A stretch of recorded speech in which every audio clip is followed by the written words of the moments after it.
got a good one for you. We're definitely looking at the past to see ahead. And I have something that is directly related to placing and arranging buildings or other sites auspiciously. So today we're going to be looking at Philadelphia, a city that I'm very familiar with. I have walked all up and down all of these streets and never knew that it was as powerful as I'm about to show you today. For a while, I've been pondering this idea of cities being electrical, being part of this grid, the Earth's natural grid system, hence the word electricity. You can't spell electricity without city. So recently I was watching the documentary Philadelphia Exposed, which is about 10 or so years old, maybe a little longer by now, 15 years maybe. But it goes pretty deep into talking about the layout of Philadelphia and how it as a city has a lot of different hidden features and components. One of the keys it talks about is that Philadelphia is laid out according to the Kabbalah, or the Tree of Life.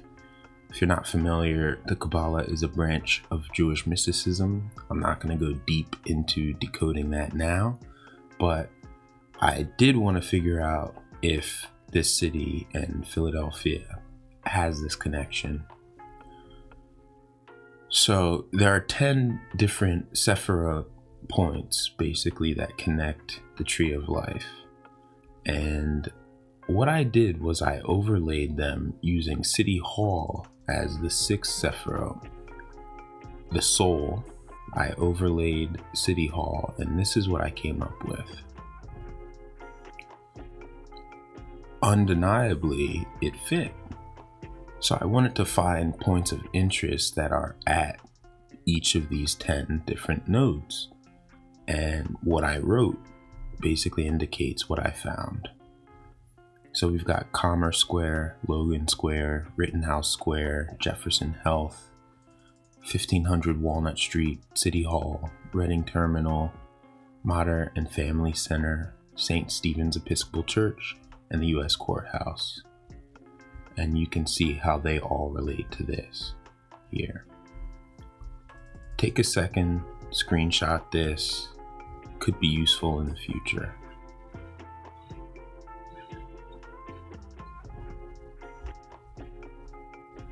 So here's a bit deeper into what each of the 10 Sephirot mean from Wikipedia, and you can screenshot this too. But next I'm going to go into showing you what each of these 10 sites look like. So here's number 1, Commerce Square, representing the crown. And you can see clearly that is a corona. You know, absolutely, it's beautiful.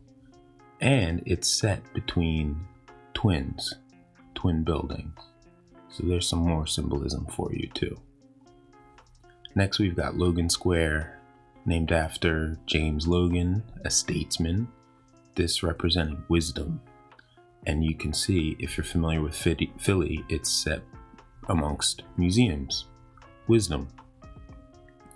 Next we got Rittenhouse Square,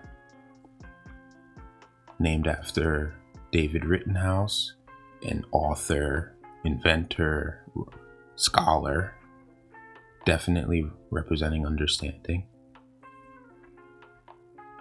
4, we've got Magee Rehab Center, part of Jefferson Health, representing mercy. Definitely, rehab and mercy, relatable. Now this is where it gets good. For number 5, we have might, and here I found 1500 Walnut Street. Now, if you Google 1500 Walnut Street, you're gonna find law offices, absolutely all relating to this Sephirot.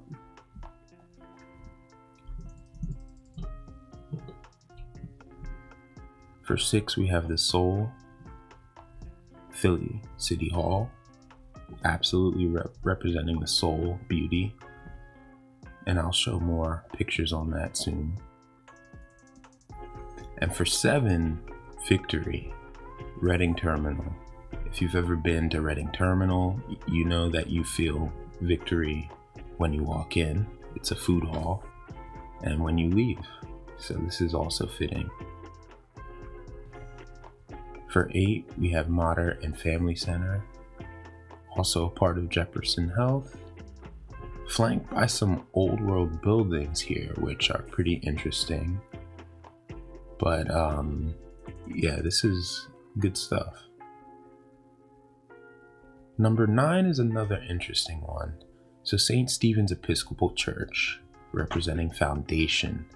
I would say that evokes foundation.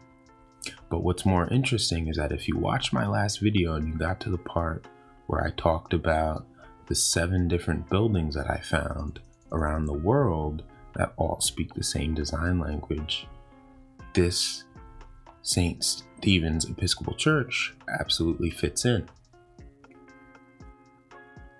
I'll link to that video here. And for the 10th, the kingdom, we have the U.S. Courthouse. So clearly you can see that Philadelphia is laid out according to the Kabbalah, the Tree of Life. And we could probably spend a lot more time going deeper into other buildings that are near here.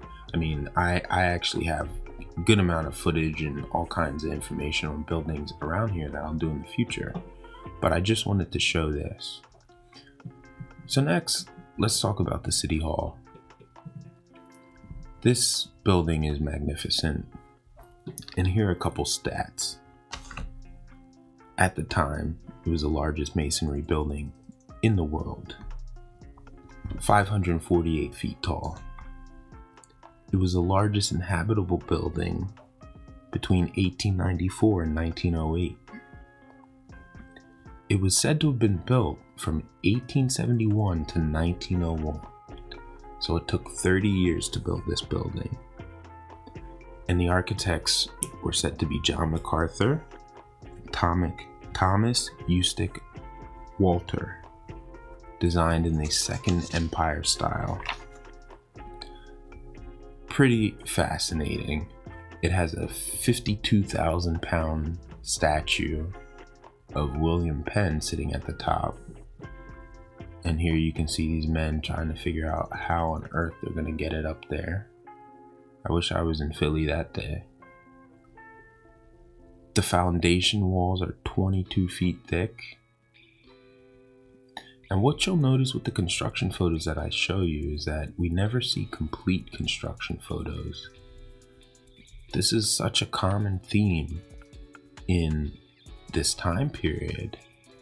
On the one hand, photography is invented and we have all kinds of photos and ability to take photos. But on the other hand, these monumental buildings we can't seem to capture. It's really puzzling. Also notice, we mostly see the building intact and them putting on the roof or the windows. But in this photo, you see them allegedly laying the foundation. And in the background is the Masonic building, which I'll show a picture of. So keep in mind how low quality these photos are, right? Which doesn't quite make sense. Because in my very first video, I shared this photo from 1878 in San Francisco. And this photo is crazy high def. I'm not going to zoom in now because I already spent time in that first video. But we could basically see out into the bay in this photo. I noted how there's nobody in this picture at all. And I also noted how San Francisco in 1848 started with about 1,000 people that showed up looking for gold. And by 1878, the population was said to be 230,000 about. So they built this entire city in 30 years, right? Everything you see by hand in 30 years. Horseback, no tools, no power tools. Remember, It's before all that. The first drill wasn't invented until 1896. So my question is, how is it that in 30 years this whole city was built? But it takes them 30 years to build this city hall. Something doesn't add up here. I mean, I get it's a monumental building, but keep in mind, Philadelphia was the heart of this country. It was one of the first settled places. They had hundreds of years, or so we're told, to have developed and figured out quarries and trade routes and all this stuff. But in 30 years, they can go out to San Francisco and build that whole thing. I'm not sure. It doesn't really add up. So on the left photo, look in the background and you'll see the Masonic building. And I said I'd show a picture of it today. And this is what it looks like. It's a stunner. I wonder how old this building really is. You walk past this building and you feel something. And then you look at it and you see more and more detail. It's truly incredible. But here's City Hall, another angle. So this is the soul of Philadelphia. And I think you can see from everything that I've shown you that this city is truly spectacular, and this building, there's a lot to leave to it. I hope in my photo comparison of the San Francisco that you see the story doesn't add up. And if you can find one lie, one crack in the story that we're told, the rest just comes tumbling down. So next week, we're going to go deeper into City Hall and some of these stories that were told about Philadelphia and Pennsylvania, and try and figure out what's going on in this place. Who was here? Could it have been them who built and left behind a lot of the remnants that we see? That's all I got for you. Thank you for watching. Have a good one.